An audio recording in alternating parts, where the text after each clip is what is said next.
Welcome, everyone. Welcome to another showcase for Expresión Storytelling Fellowship. Before we start, I'm Ivan Ramirez. I'm the interim executive director here at the Latinx Education Collaborative. The LEC focuses on recruiting and retaining Latino educators. We do this through different levers.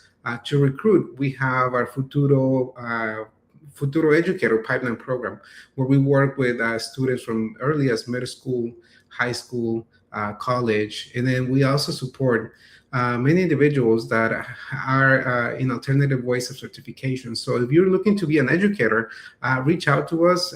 In a little bit, we'll be sharing a QR code where you can get in contact with us. Also, for our recruitment, for our retention efforts and development, we have a great program, Expresión, who this is the fifth year where we have hosted and gone through another successful fellowship. So today, you'll be hearing from five educators. And then in a little bit, I'll introduce Luis Ortega, who will let us know more about the Expresión Storytelling Fellowship. But we're glad that you are here with us. Get comfortable, grab coffee, grab some food, because the stories that you're about to hear are really powerful and impactful.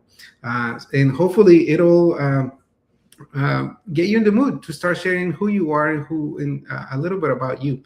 Before we start, I also want to acknowledge the land in which this work has started as the traditional home of the Coast Salish people, the traditional home of all tribes and bands within the Duwamish, Suquamish, Tulalip, and Muckleshoot nations, as well as Missouri, Oto, Kansas, Osage, Shawnee, Sioux, and Delaware. We pay respect to all indigenous people and take this opportunity to thank the original stewards of this land and the original storytellers that we are on. With that, I'm going to bring my friend and colleague, Luis Ortega, to get us started with our 2026 showcase. Thank you, Anne, for that wonderful introduction. And thank you to you and to everyone at the Latinx Education Collaborative for your partnership on co-creating this beautiful program, the Expresión Storytelling Fellowship. I'm Luis Ortega. My pronouns are he and they. I'm the founder and director at Storytellers for Change, and I have the honor of being one of the co-founders, co-creators of this incredible program. I also want to welcome everyone that's joining us today, that has shown up today to support our Expresión Fellows. I want to start by thanking also each one of our fellows who participated in our fifth cohort. And I also want to extend just warm acknowledgement and my profound gratitude to each one of our previous fellows from the past four cohorts. Every single one of you has played such an integral role in shaping this program. And of course, I also want to thank our facilitators who supported our fellows who are going to be presenting today and tomorrow. So a special thanks goes to Ivan and to Dr. Marta Silva, who also participated as a fellow in a previous cohort. Now, I want to take just a brief moment to frame the stories that we're going to hear today and to just tell you a little bit more about why we believe so profoundly in the role of storytellers as educators and educators as storytellers to imagine, craft, and build a just and caring world. At Storytellers for Change, we fundamentally believe that we move in the direction of the stories we tell. And that's just as importantly, it's crucial for us to acknowledge what are the stories that across history have been marginalized, concealed, erased, and kept out from our schools by force, on purpose. It is the mission of this fellowship to acknowledge that concealment, to acknowledge that systematic disenfranchisement of narrative that has shaped our public education system. But it's just as important for us to acknowledge the ongoing presence of the wisdom, lived experiences, the hopes, the dreams that live within each one of us. They live within our students, they live within our communities, and they most certainly live within each one of the fellows that you'll hear from today. It is the purpose of our program to create a space where educators can show up as they are, engage in a process that is asset based and healing centered, reflect deeply on their journeys, and then choose what are the stories that they want to tell at this moment. So today, as we prepare to hear from 5 of our 12 fellows who participated this year in our fellowship program, we'll hear stories about their past, their present, and I believe also stories that give us a glimpse into the future. I want to also briefly acknowledge that this year we had fellows that joined us from across the states of Missouri, Kansas, Illinois, New York, Washington State, and Washington, D.C. Lastly, I'd be remiss if I didn't mention that we live in a time of rupture. We live in a time that has been marred by scarcity, disconnection, and the violent politics of hate and othering, racism and xenophobia. And as we navigate this moment, it is so important to remember that our work matters. We matter. You matter. That our work and our story calls us back to feel, to connect, to be firmly grounded in our power, and to allow our stories to guide us towards possibility, imagination, and belonging.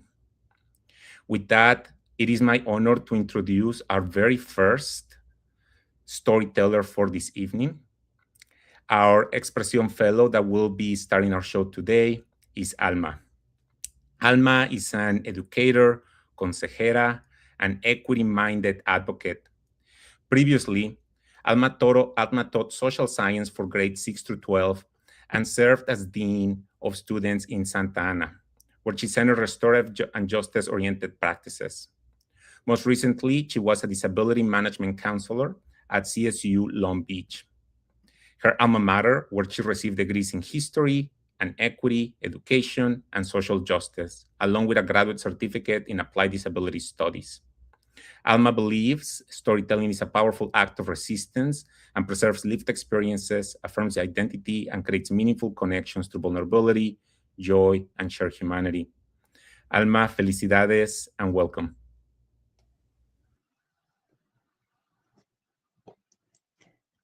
Gracias. Do we have my screen? There we go. Thank you. So these are cartas de mi alma, letters from my soul. Okay. 9 years old, Long Beach, California. Hola, Alma. So I need to think about this because I know I can be honest with you. I don't get why it's a bad thing to look India, especially since my tia Rebecca and I look so alike. I can mostly ignore her for the most part because I'm not so little anymore. I can tell that she's weird about how our family looks. I've always wondered if it was because dad's mom looks so different. They tease me at school too because I'm darker and I have dark hair on my arms. The kids call me Maria, like my neighbor. Maria has always seemed like a good person, so I just don't understand why it's a bad thing to have hair on our arms. Ya ni modo. I'm sure I'll be fine. There are other girls like me here, so I'm not really too worried. It's a little scary that my GATE program has a bunch of students that don't look or sound like me, but at least I have Charlie. And at recess, I can be back with my friends. It's just that my tongue gets tired of speaking English, and I just want to be me. It's not perfect here, and bad things happen sometimes, but I'm happy. Con amor, Alma. 12 years old, Huntington Beach, California. Dear Alma, remember when you cried when you left at Long Beach and moved to Huntington Beach 2 years ago, and mom tried to get us to understand that this was better?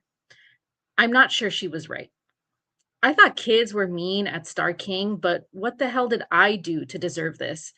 I didn't realize how lonely and, I don't know, unsafe that I would feel here. Why am I so weird?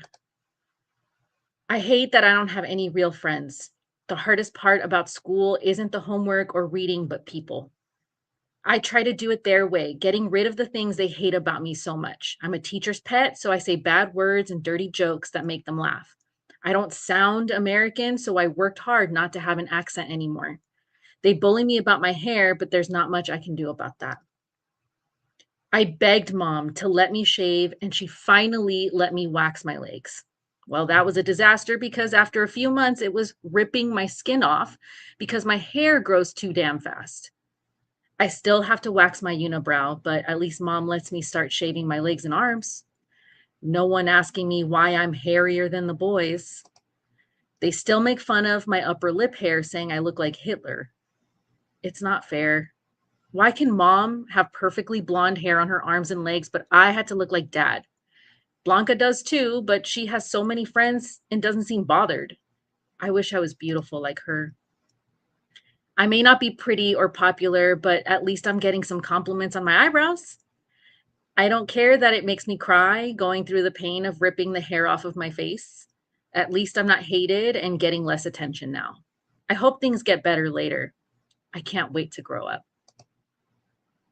19 years old, Huntington Beach.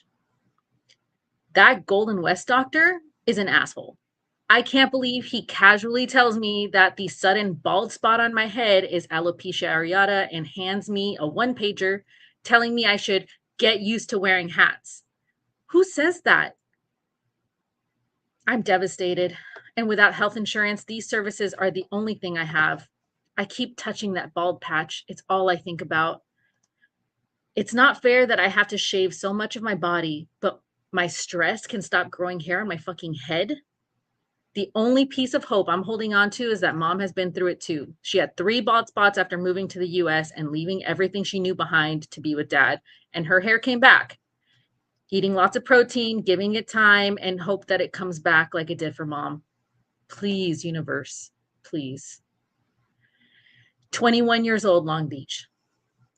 Dear Alma, you have eyebrows on fleek, you have smooth arms, except for the day after you shave where it's double, but it's too short to shave again. You're doing a great job now that you're a university student. It doesn't matter that I got B's in the other classes because at least we got to prove that Russian history professor wrong after he was such a dick. I know it's tempting to look at Chicano studies courses, but keep strong. You already rid yourself of your Spanish accent and you don't want to look like you're only sticking to your kind. Learn about everyone else's history but yourself and your people. You don't want to be seen as selfish. It's selfless to not think about yourself, right?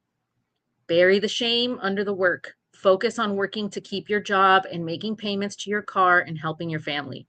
Sacrificing so much of myself will work out in the end. Mom is doing great and she did the same thing. She sacrificed her entire career, language, home, family, friends to come here with dad, and she loves solely dedicating herself to her children. I can't imagine doing that for a man, especially for dad, but she seems happy. I have to do anything I can to survive in this world and will make sure that this woman with a 6th grade education sees her daughter graduate with a college degree. We have to sacrifice for what we want. It's fine that I don't know the limits of what those sacrifices should be. I'm fine. 31 years old, Long Beach. Alma de mi alma. I'm hugging you so tight right now. My arm hair was a part of me, targeted by others and myself to turn the natural wild into something smooth and unnatural to my body.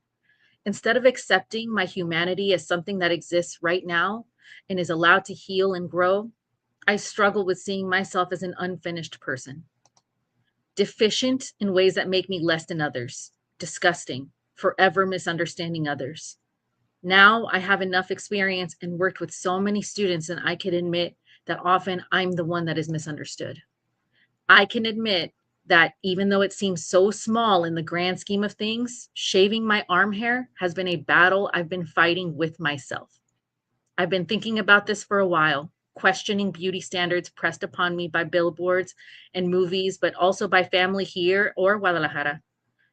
This consistent choice to shave my arms caused me so much discomfort as my hair fought to return to the surface, coming back with a vengeance and disturbing my nervous system.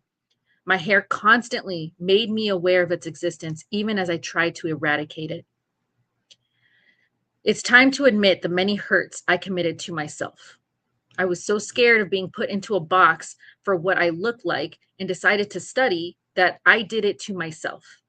In my refusal to engage with the identities I grew up with, I refused so much of myself? How did I not stop shaving my arms after multiple infections from razor cuts?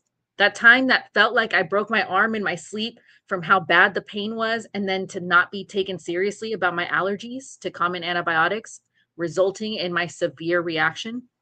Even when I was so swollen that I waddled like a starfish at school because I couldn't possibly let my students down the week before finals. I know it's been hard since I left teaching. It was the right decision for me and my family, but who am I when I'm not a teacher? As I try to figure this out, I'm happy to report that my master's program has been amazing. And honestly, reading Unfettered Bodies and experiencing our visceral reactions in the all woman small group talking about our bodies, we all cried juntas. Dear me, please continue to go back to that session or that section when you need a reminder. This is the semester that I'm making the decisions over and over to not shave my arms because I need to ask myself, who am I doing this for? How healing would it be if we stopped to consider rituals of the body that we're not punishing or shaming, but honoring? Last one, 35 years old, Long Beach. To all versions of Alma, past, present, and future, you are worthy. Yes, you're probably tearing up right now. You hate hearing it, but I'm going to keep reminding you until you believe it. How fun was it that a student you met at the Latina Connection Conference mentioned that her wish for the Latina community was to be able to grow our arm hair confidently? For hair to not have been a topic of conversation at all, but this strong young woman felt it strongly enough to announce it to our Familia small group. You are a woman of probably too often reflection and rumination. And for arm hair to come full circle from a student you've only just met, it caused a need to bring up a mirror to that moment in time when you made the many decisions to stop shaving your arm hair as resistance against something that did not serve me in the slightest. I have embodied this growth so deeply that I hardly ever think about the reasons for those decisions now. Shaving my arms as often as I did caused harms related to my self-esteem, anxiety, and my undiagnosed at the time autism and ADHD, adding to my toolbox of masking, compliance, and people pleasing. I still struggle with unmasking and trauma responses that lean towards fawning for survival. Todavía trabajo en desarrollar mis identidades y lo que me gusta y lo que yo necesito. Finding out that I need to focus on comfort over aesthetics using fidget tools to help my body find calm during those anxious moments, and trying to embody these things I teach my own students. Who am I when I'm not serving others? I'm still not sure, but I'm excited to keep finding out. And the soft waves of my arm hair will be there, acompañándome en este viaje, reminding me to keep my heart open to the possibilities of the small but significant decisions we can make for ourselves. Con amor y cariño, Alma.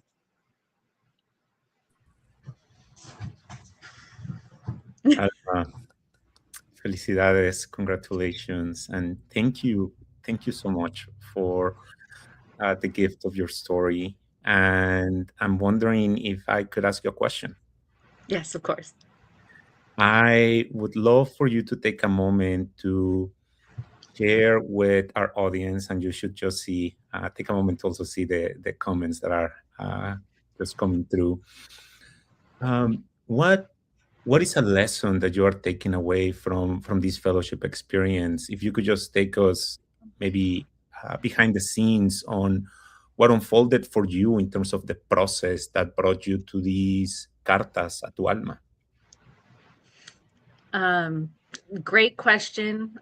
There's so many lessons, but I think that a big one that sticks out for me is this is something that I think people who have suffered with similar feelings of not being good enough,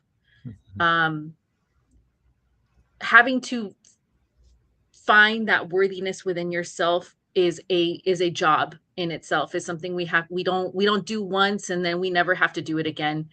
Having a critical consciousness is not something you do once and then never again. So it's such hard work. And so I think this cohort I've mentioned this several times. It came at a perfect time where, I was suddenly unemployed after I had already applied. I even thought to myself, do I deserve to be here if I'm not an educator right now? But I know that I'm always an educator. So it's like, if you're in that role, that's always a part of you. It just can't be all of me, which is a mistake I've done in the past. So to always, find time for reflection.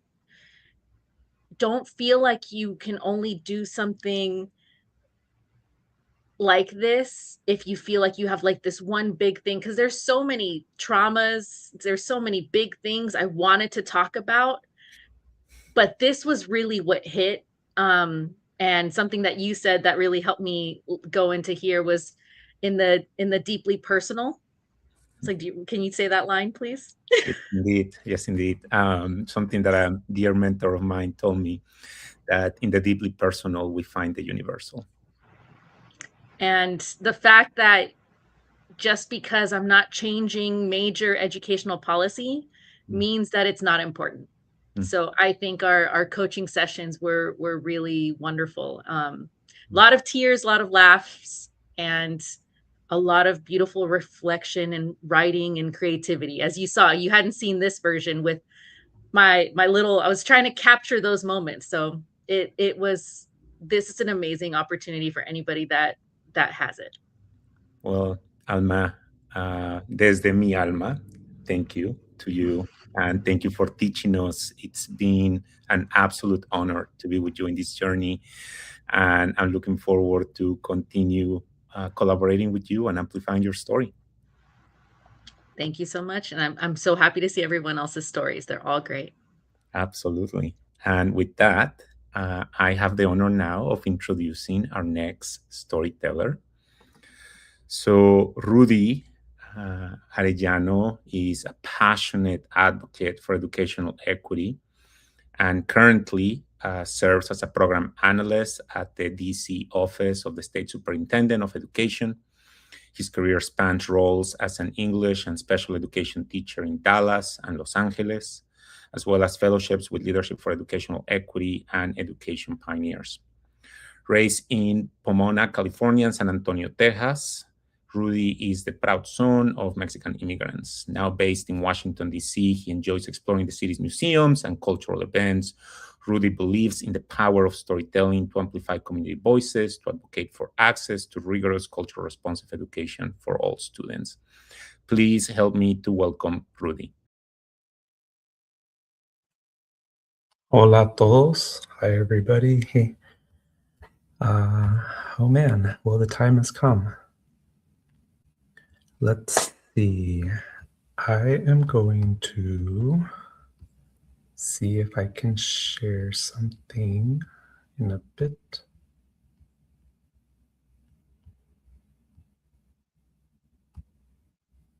All right. So, just to preview, are you all able to see the journey map and still see me? Or is it just the journey map?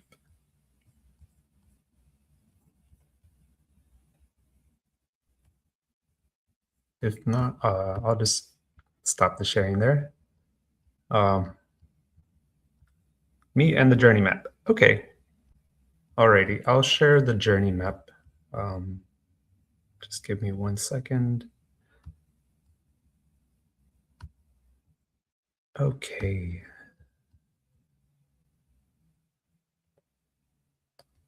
And thank you for your patience, todos.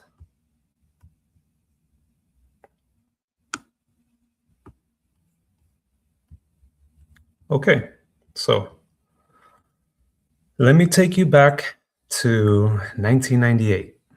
This story starts off in my hometown of Pomona, California, and I'm a 4-year-old attending a Head Start preschool at First Tongan Methodist Church of Pomona Valley. No, I am not Methodist, nor am I Tongan. I was raised by a devoted and loving Mexican Catholic mother, as well as a stern and rational Mexican going through the motions Catholic father. So I never quite understood why or how I found myself going to Head Start at a Methodist church. But that is a story for another time. I'm 4 years old and attending preschool because my parents knew that education could be a lever for equity, except it was in the form of para que puedas lograr tus sueños, as my mother would say, or para que ustedes, my brother and I, no se tengan que chingar como uno, as my father would say. Let's fast forward to 6th grade. At this point, I'm 11 and I'm attending Philadelphia Elementary School in my hometown. Even though I was in the 6th grade, my understanding of the world, myself, my family, and my surroundings had vastly shifted from the 4-year-old preschool student. By this time, I knew what prejudice and microaggressions looked like, but I also knew what care and support looked like. At Philadelphia Elementary School, all of my teachers were older white women except for my 3rd grade teacher, Miss Vance. Miss Vance, a firm but fair Black veteran teacher, held high expectations for all her students and was the teacher that nominated me for the GATE program. Truth be told, Miss Vance is one of the 2 teachers who made a lasting positive impact on me. Let's shift gears a year ahead, and I'm now 12 years old and attending Simons Middle School, still in my hometown. For the first time ever, I have a Latinx teacher.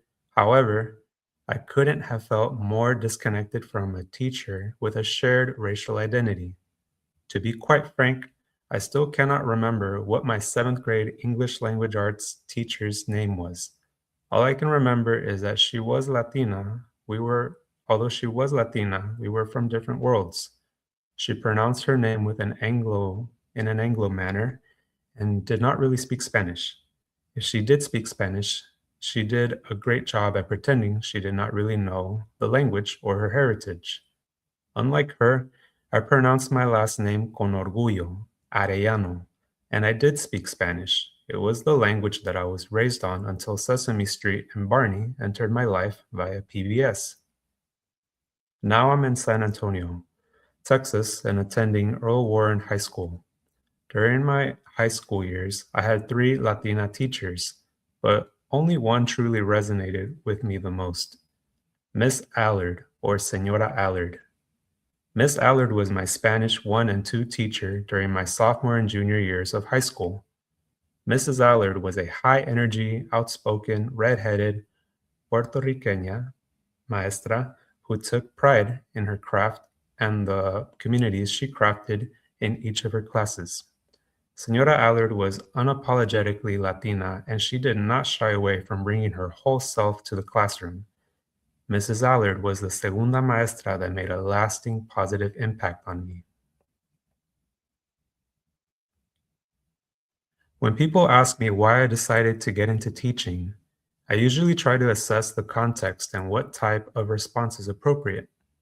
For this context, personal identity and the many intersections found within it are resonating the most with me at this point in time. You'll notice that throughout my K-12 journey, I did not mention any male Latino teachers, and that is because I never had any male teachers. Well, of course, my father counts as a male teacher in my eyes, but within the K-12 setting, male Latino teachers were not a presence I saw until my first time as a Bruin Corps tutor and mentor at Aspire Juanita Tate Academy in South Central LA. It is at Aspire Juanita Tate Academy where I first saw students that looked and sounded like me when I was chiquito. Never had I seen Latinx students from a historically marginalized neighborhood receive culturally responsive teaching with corazon from a predominantly Latinx staff. It was also here at Juanita Tate that I first saw male Latino teachers in action.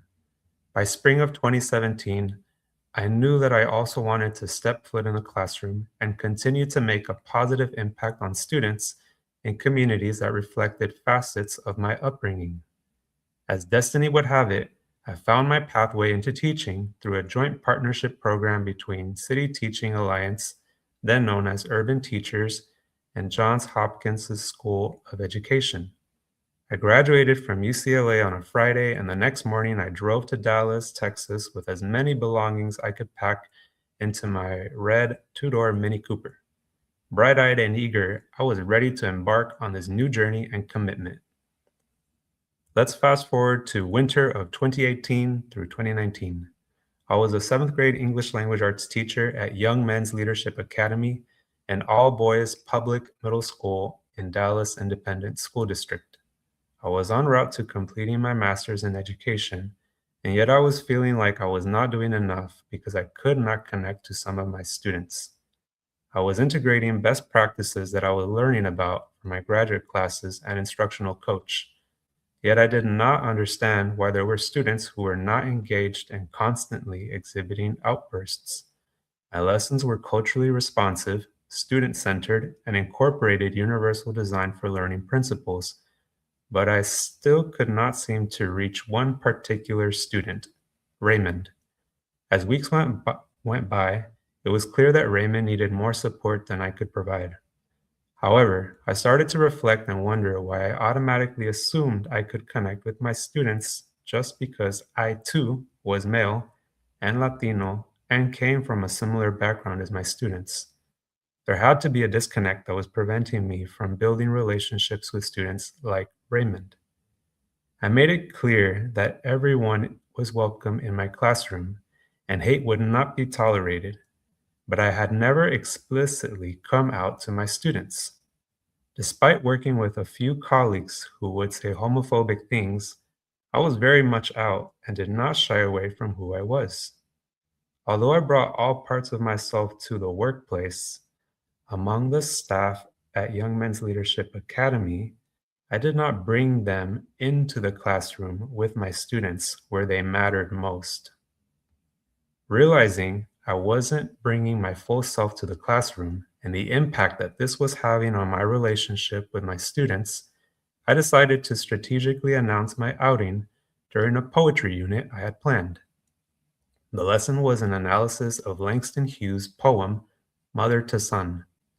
While providing background information on Langston Hughes, I shared that it was believed that Langston Hughes was considered to have been gay or queer, but he never came out because of society's stance on homosexuality at the time. I continued to share that, thankfully, society, for the most part, had made great strides in the acceptance of the LGBTQIA+ community, and as a fellow gay man, I was proud of that. I could feel the silence in each of my classrooms as I casually shared this information. ¿Por qué se me quedaban mirando así? Finally, I had fully and outwardly brought my full self to the classroom and explicitly came out to my students.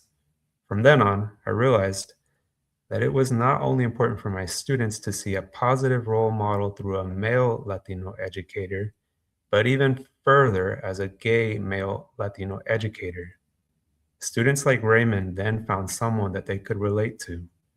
Mr. Arellano, or Mr. A, as some of my students called me, had now fully arrived. Today, in June 2026, I am in Washington, D.C., working as a program analyst at the D.C. Office of the State Superintendent of Education. The last time I was in the classroom was 2.5 years ago as a special education teacher at the School of Arts and Enterprise in my hometown. Since then, I've taken on educational policy and program management fellowships and roles that have allowed me to work on systems-level solutions to make the educational landscape more equitable for all students, especially those from marginalized backgrounds. Although my chapter of being in the classroom has closed, for now, I pride myself on having been an educator that I did not have growing up, an out and proud first-generation gay male Latino educator. Chiquito Rudy would have said that Mr. Arellano would have been the third educator to have made a lasting positive impact on his K-12 journey. And that is all. Bravo, Rudy. And indeed, I do believe Chiquito Rudy would not only be proud, but would have been deeply impacted by you. And may I add, had you been my teacher when I was Chiquito Luis, in my case, or Chiquite Luis, in my case, you would have made an impact on me too. And Rudy, I'm wondering if I could ask you a question. Sí, of course. Vamos. Okay. Rudy, I'm wondering what advice do you have for someone else, an educator, maybe somebody that's considering education, maybe somebody who, like you, was in the classroom and now finds themselves in another role? What would you advise to them if they're interested in reflecting in their stories? What supported you throughout this process? So I have many answers, I guess, to all of that. I'll work back. So I think in terms of support, definitely there was a lot of structure in this fellowship. And also the office hours definitely allowed for like a deeper dive. So there was the structure that we had where we met on the Saturdays. There was the office hours. There was also small groups within the Saturday sessions. And I'll say that for somebody that is looking to reflect, this is such a rare and amazing opportunity for someone to pause. We're always on the go, and sometimes we just forget to acknowledge moments. And I think, thankfully, to this community, I was given that opportunity to look back and really make sense of things that I perhaps in the moment did not have space to fully understand or process, because always on the go. And all the other things, first generation, you're the firstborn, you're like da, da, da, da, da. I don't know if that makes sense and if anybody else relates, but this was a great opportunity, and one that I would encourage for others to also seek if they would like to invest in themselves and be a part of a community where other folks are making that same investment in themselves too. Yeah, certainly, Rudy. Well, thank you so much for that reminder to find stillness, to find communities that support us, to find that space or that holding environment for us to reflect and make meaning of our lives. Thank you so much, Rudy. It's been a pleasure and an honor to be with you in this journey. And now I'm going to introduce our next storyteller. So our third fellow that is sharing their story with us today is Maria Derner Ocampo, a Latina immigrant, national board certified teacher, and a lifelong advocate for educational equity with more than 35 years of experience in education. She serves as the English language development instructor for grades 9 through 12 at Belton High School in Missouri. Maria leads initiatives such as the Missouri Seal of Biliteracy, partners with Hispanic Development Fund to expand scholarship access, and creates leadership opportunities for students. Her work has earned statewide and national recognition. Maria believes storytelling is a powerful tool for reclaiming voice, affirming identity, and transforming lived experiences into sources of healing, empathy, and empowerment. Maria, welcome. Thank you. All right. Well, primero que todo, Alma and Rudy, unas historias definitivamente inspiradoras y conmovedoras. Muchas gracias por compartir con nosotros. Bueno, now, mi historia. My personal experience as an immigrant has deeply shaped and strengthened my commitment to advocating for my immigrant students. 20 years ago, I left my home country of Colombia with little more than hope and determination in my heart. I was a successful teacher with a solid academic background, a bachelor's and a master's degree from recognized universities in my country. However, when I arrived in the United States, everything I had worked for suddenly felt uncertain. I was told I needed to return to college and retake classes just to validate my degrees. This took time and money that I simply did not have. I felt lost, overwhelmed, and invisible, facing not only a language barrier, but also a complex system that was difficult to navigate. I was so frustrated that I came close to walking away from my dream of teaching.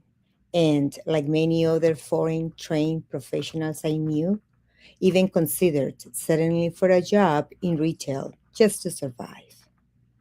Fortunately, in the middle of that uncertainty, one person changed everything.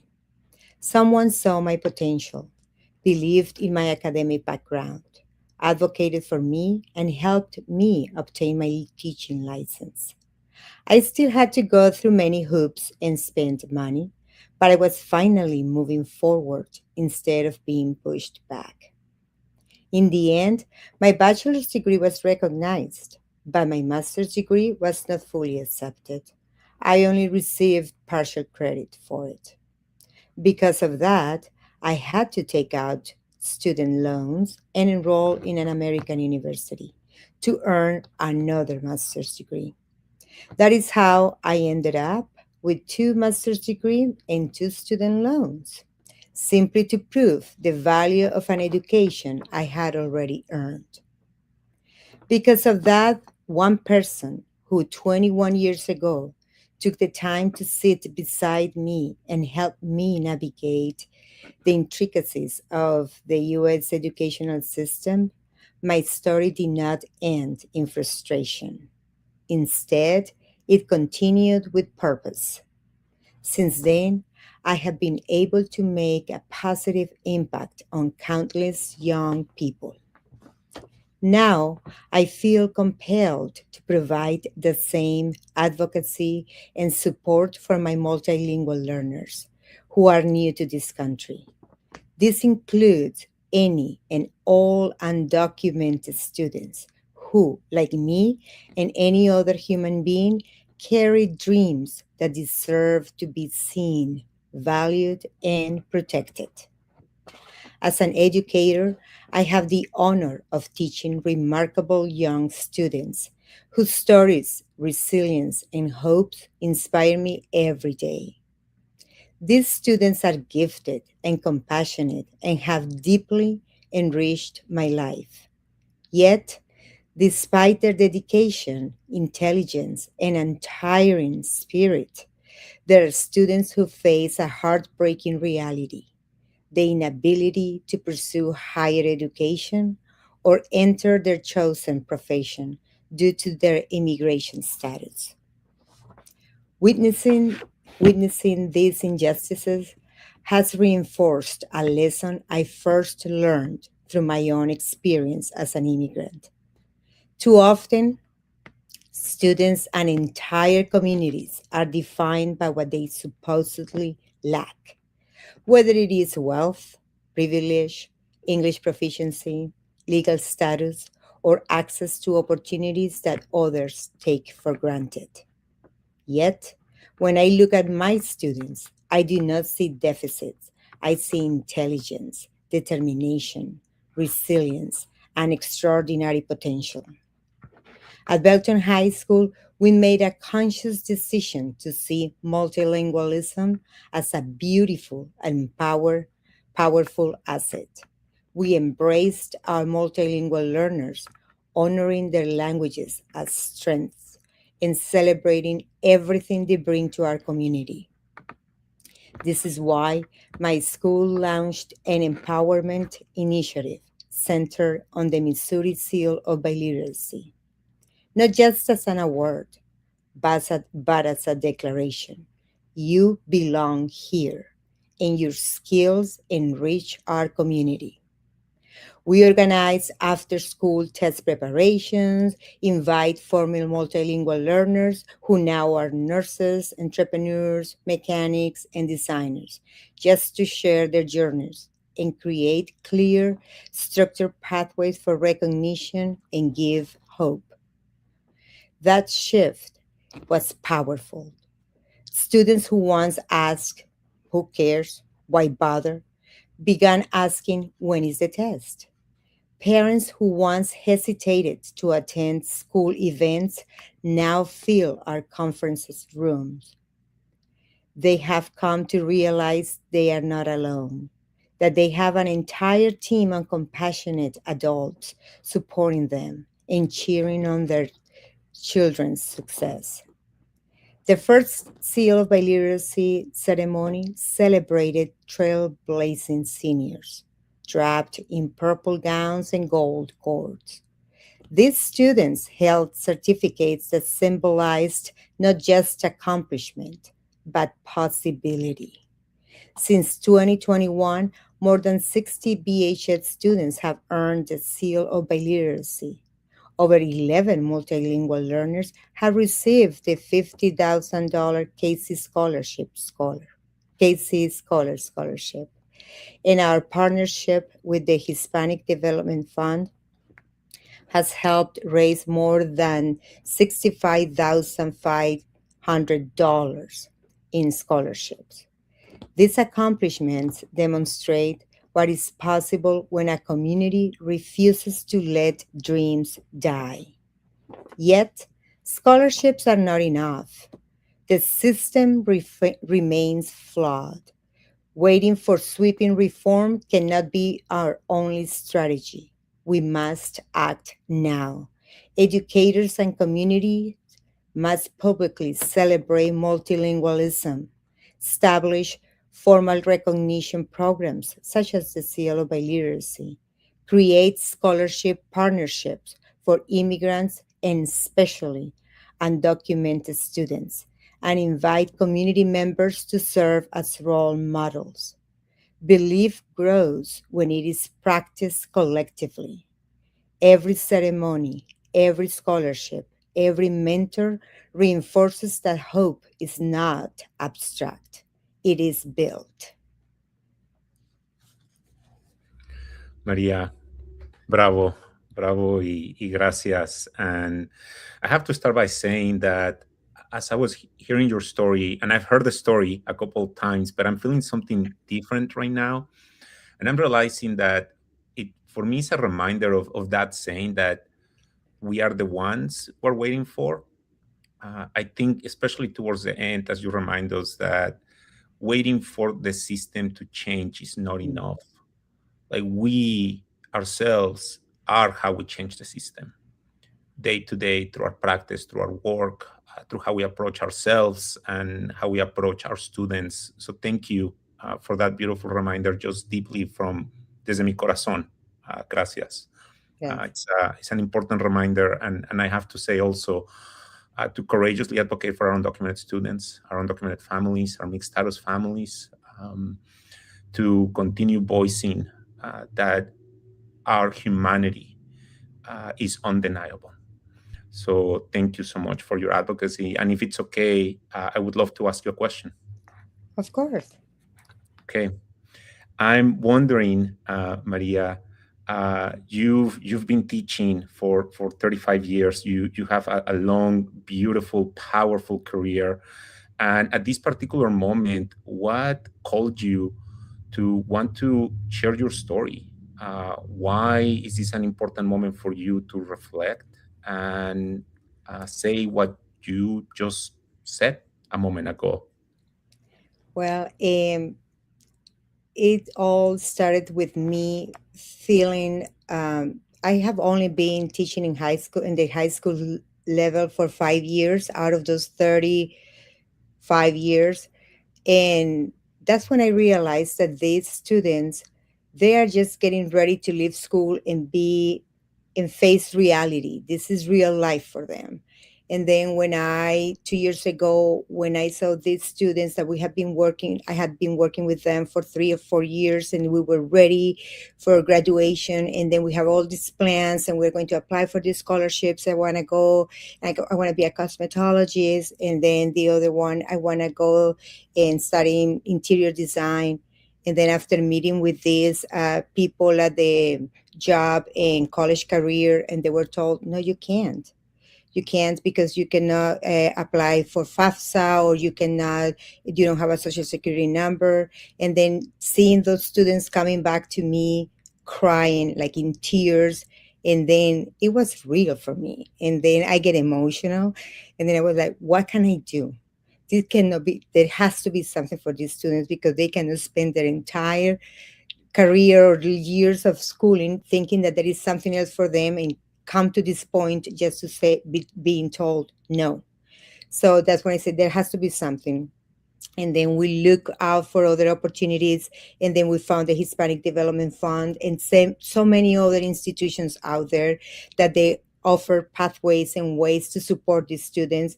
And when everything started coming to place, it was a lot of work. Still is a lot of work, but then you realize that it only takes one person to take the initiative, and everybody's, how can I help? Let me help you. This really worked. And then there were families, teachers, students, people from outside the community. They were everybody. How can I help?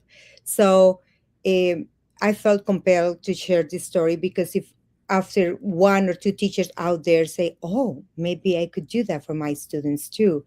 If this story can inspire at least one or two teachers who are wondering, how can I help my students? Or maybe to invite a community member, a business owner, to support their students, then so be it. So I felt the need to say it out there, because if I've been doing this for a while now, and every time I learn more, and it grows and it keeps growing. So why not share it with others out there that maybe are just wondering and want to do something else, but they don't know how? Yeah. Well, Maria, once again, thank you. Thank you for reminding us that it takes one person to make a difference, but also, as you told us, that change is collective, Mm-hmm. and that hope is built. So thank you so much, Maria. I'm now going to introduce our next storyteller. So our fourth Expresión Fellow that's presenting today is Sasha Villagrana Frost, an educator, a leader, an advocate committed to creating spaces where future educators of color can thrive and lead transformative change in their communities. She currently serves as the senior director, at Braven, and previously held leadership roles at National Louis University and Chicago Public Schools, where she focused on educator preparation, bilingual education, instructional leadership, and equity-centered initiatives. Sasha is also a Search alum through Search Institute, where she deepened her commitment to community-centered leadership and advocacy. A doctoral student in strategic educational leadership, Sasha believes in the power of community, storytelling, and collective action to uplift students, educators, and future generations while honoring the dreams and sacrifices of those who came before us. Please help me to welcome Sasha. Hello. I'll begin. Al que a buen árbol se arrima, buena sombra le cobija. This is a classic proverb, un dicho, that translates literally to, if we stay close to a good tree, we are covered by good shade. As I think about this, I'm often reminded of the ecosystem that helps strong trees to take root and create that same shade for others. And when I think about my life, I think about those same roots, the community that it's embedded in, and the people who taught me what leadership really looks like. And I began my journey as a K-12 teacher, returning to the same neighborhoods where I grew up, Gage Park, Archer Heights, and the south side of Chicago. And very quickly I realized education was never just about lesson plans or curriculum. It was about helping people feel seen and valued and capable of more than the world sometimes tells them they can be. As a teacher, I learned that community often does not exist unless someone chooses to build it. So I created spaces for young people through clubs, mentorship, and opportunities, everything you could think of, from coaching cross country, creating a book club, to taking students abroad. that this is what I thought would help to encourage students to lean into learning and possibility. And in many of those spaces, my students rarely saw themselves reflected in leadership or mentorship, and I understood how important it was to become part of that representation. The desire to build community eventually led me into another space, one that would shape my life forever in ways I never expected. On the run since '81, the Venados Running Club has been running ever since. This year, we celebrate 45 years of a space created by our mentors for runners like me, for Latinos and Latinas que quieren correr.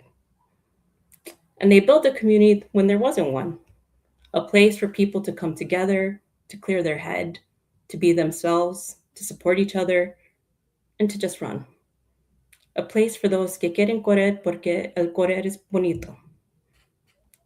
And growing up, I really saw people who looked like me reflected in the running world.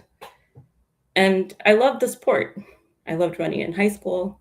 I ran because I had a pair of shoes. But often I felt like I existed somewhere in the in-between.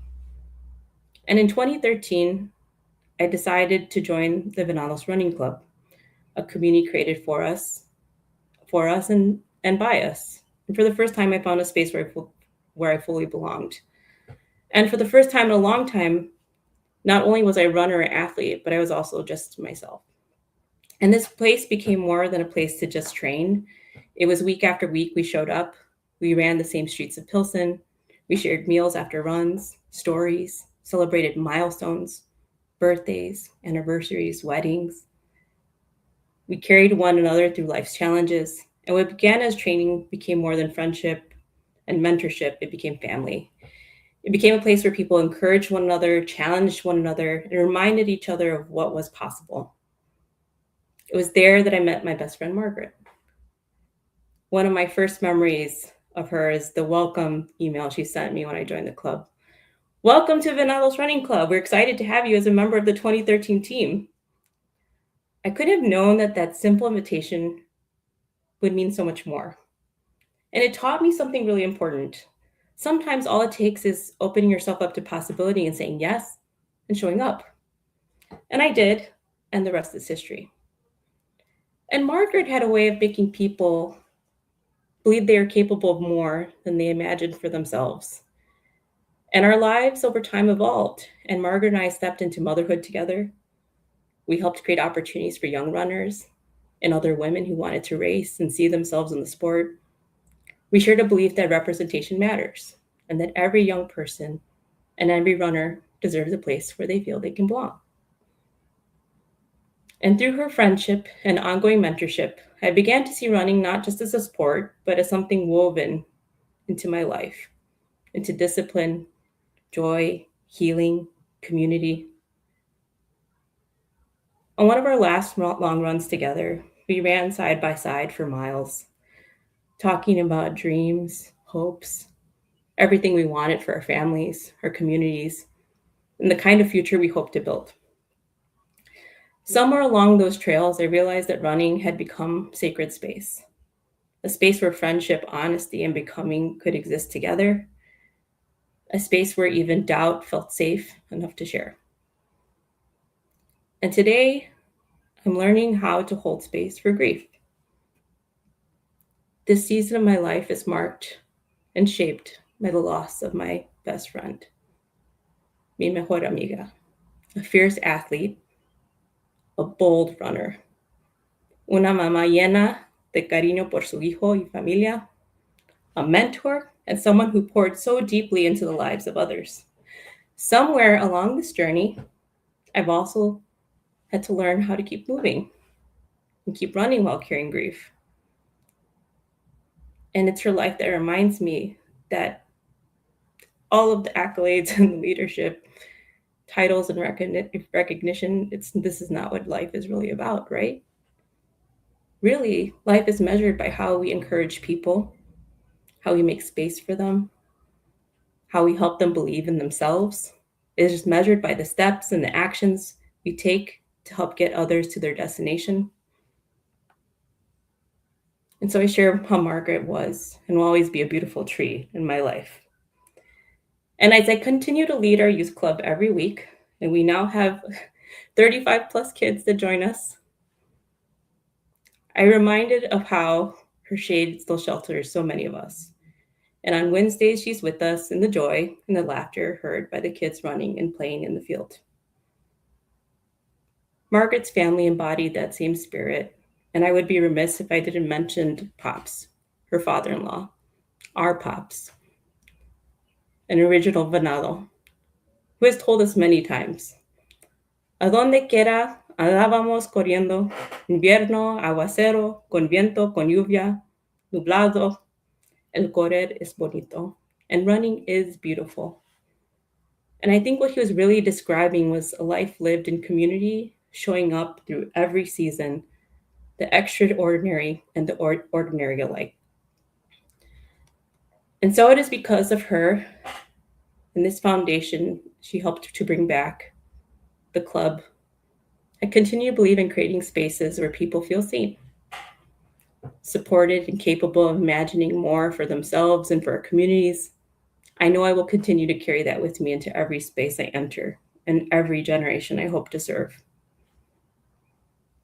We lived in possibility, but in the beautiful repetition of ordinary life. In the rhythm of long runs, familiar trails, early mornings, and the routines that shaped who we were. I understand now that grief often lives in the absence of those small, everyday moments, the moments that once felt mundane. So I'd like to share a poem. And this poem is about one of those moments, and it's for my friend Margaret, who in my heart, I believe I will find in every lifetime.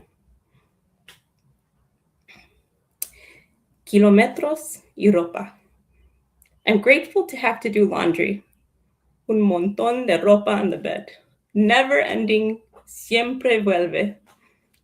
We laugh at the laundry because we know busy, todo el tiempo, but we love a good challenge. And the laundry represents nuestra carrera and so much more. It represents our version of la maternidad. A busy, active home, mamas que corren, y niños que siguen nuestros pasos. I learned this because of you. We laugh because our laundry es un montón que nunca se acaba, much like the trail race hills where we prefer to be. Algo que compartimos in the Runner Moms chat. I'm grateful to have to do laundry, porque la vida se mide en kilómetros y montones de ropa. To hear you laugh about the beautiful chaos of daily life, and to share these moments again with you. Thank you.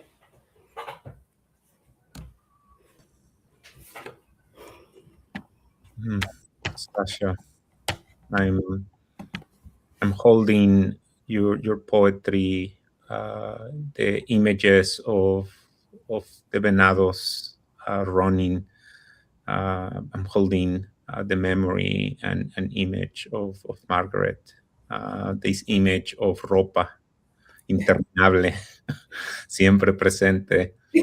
I'm also holding just the deep care that you've committed to this process. Something that I think happens in this fellowship is that we arrive at this space and we proclaim these stories in these neat time containers, right? Like 6 minutes, 8 minutes, 9 minutes, 500 words, 1,000 words. And what's often invisible is the process, right? Of what goes into the poetry, what goes into the writing.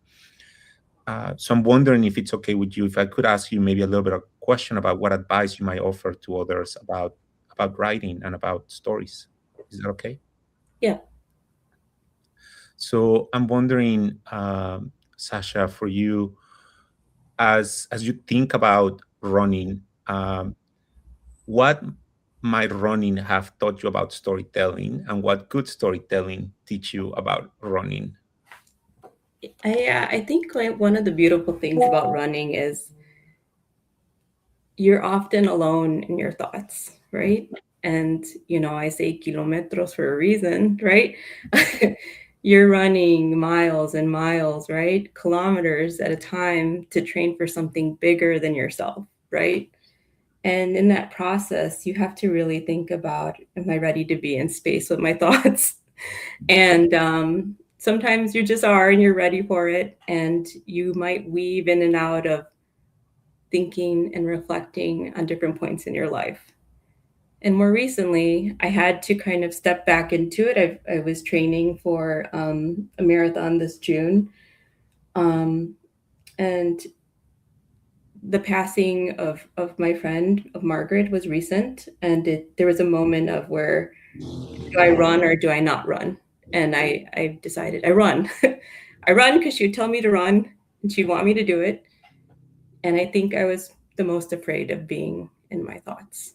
But I realized that sitting with your thoughts and listening to yourself provides so much joy and healing. Also, I would say frustration and anger that also exists in the space. But it's a time where you could be with yourself. And so I've appreciated that to kind of bring that forward into the writing that you heard today. Well, Sasha, thank you for the beautiful gift of your writing, of your poetry. Margaret Presente. And it's been an honor to witness this process and to be alongside you in the process as well. Thank you, Sasha. Thank you. I will now introduce our closing storyteller for this evening. And before I introduce our dear friend Joaquin, who is one of our Expresión fellows as well, I'll just briefly mention that today Joaquin's presentation is being delivered through a pre-recorded video.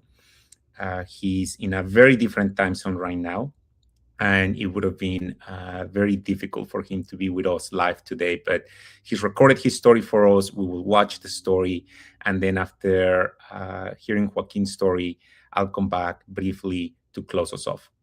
So Joaquin Cooney is an educator and mentor who has taught Spanish at North Kansas City High School for the past 22 years. Born in Valparaíso, Chile, and a Kansas City resident for the past 25 years, Joaquin is committed to creating safe and welcoming spaces to foster community and belonging. He serves as the Latino Student Union sponsor and North Kansas City National Education Association building representative, supporting students both inside and outside the classroom. A husband and a father of two, he values family, reading, and meaningful connection. Joaquin believes through storytelling we can celebrate culture, honor shared experiences, and create space for honesty, creativity, and vulnerability. And now we will listen to Joaquin's story. Pushing through tear gas. I have been interested in politics since I was in high school. I see myself as a progressive, as someone who believes in social justice, the respect for human rights, equity, inclusion, and freedom. And when I say freedom, I don't mean the freedom that is promoted by conservatives in social media or political rallies. It's not the freedom we're told we're fighting for in wars in foreign lands, against countries that are not a threat to us. My freedom is the freedom from oppression, discrimination, and the abuse of tyrannical governments and institutions. I was a sophomore in high school when I started embracing this ideal of freedom and dedicating my efforts to fight for those ideals. July 1983, afternoon, Valparaíso, Chile. I am on my way to class. I turn the corner on Calle Colón, and I'm just a couple of blocks from reaching my liceo, my high school, when I start feeling a sting in my eyes and throat. It quickly becomes hard to breathe.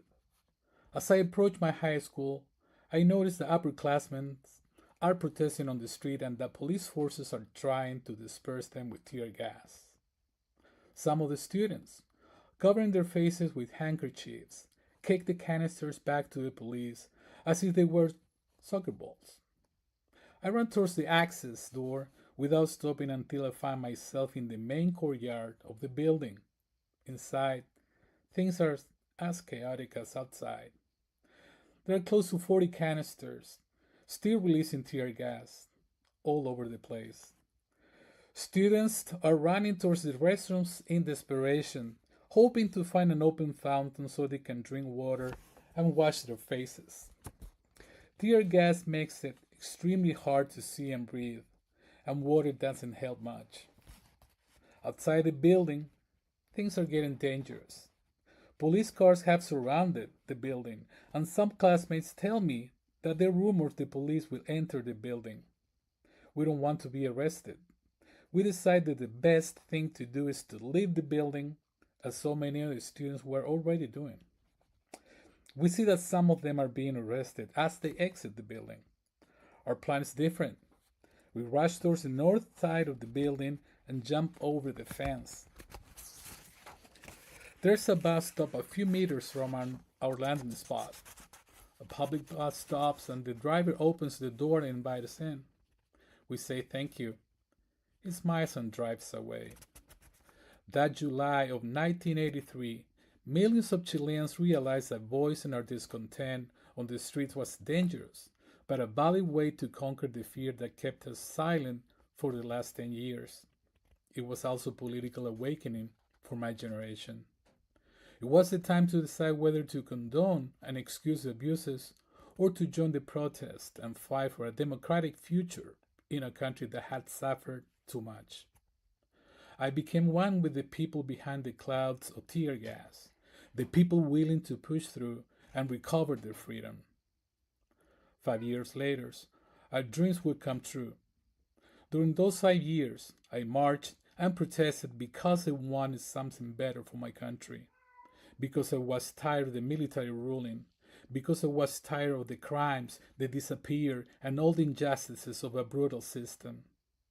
For 5 years, like many other Chileans, I pushed through many more clouds of tear gas, the symbol of the toxicity that had invaded and conquered my country for too long. I knew there was something behind these clouds. I knew that united we would be stronger. There was hope. I knew that there was a clear, sunny day, crowned by a rainbow, waiting for us. We just needed to persevere and believe in our right to see that day. October 6, 1988, Arica, Chile. Early morning. I'm a college sophomore. I'm watching TV. The dictatorship has been defeated. The no campaign ad, represented by the image of a rainbow throughout the campaign and formed by a coalition of political parties and organizations united behind a common goal, had won the national plebiscite. It seemed unreal at the time, but Chileans decided that they were not going to give General Pinochet another term. Enough was enough. The country said no to the dictatorship, no to the pain and suffering, no to the death of too many of their children after 15 years of cruel political repression. No amount of tear gas was enough to intimidate the people. No amount of tear gas could crush their dreams. No amount of tear gas could prevent my country from recovering its democracy. The rainbow was not a dream after all. October 6 was a beautiful, sunny day. Late January 2026, Minneapolis, the United States. Tear gas makes it very hard to see and breathe. People are protesting over the murder of Alex Pretty by ICE agents. I can feel their struggle. I applaud their tenacity, their bravery, their belief in a just cause. Immigrants are not only being persecuted, arrested, and separated from their families. Now, some of the people who support immigrants' rights and oppose the cruel behavior of ICE agents are being killed. I'm watching the news, witnessing the unraveling of hatred on American streets. I have lived in the United States for the past 25 years, and I have seen and read about many cases of police brutality and the consistent targeting of minorities. But I'm particularly infuriated by the killings and the impunity that protects the perpetrators, the ICE agents. From the distance, in spirit, I am once again one of the protesters. It doesn't matter how much my eyes and throat may sting. I am one of them. I am risking my body, my physical well-being, I am protesting over the injustices, the othering, the discrimination, the racism, the murders. I am protesting over the family separations and the arrest of immigrants who had committed no crimes. I am protesting over the criminalization of my color de piel, the color of my skin. I am protesting over the criminalization of my people and their dreams of a better future. Just like I did in the past, I'm pushing through tear gas. I see my people. I see a community on the other side. They are beautiful, strong, resilient, and brave. They are fighting for justice, for the truth, for the right of humans to live in peace. They want the change. I want the change. I am one of them, as you are as well. We are pushing through tear gas. There may be a rainbow on the other side.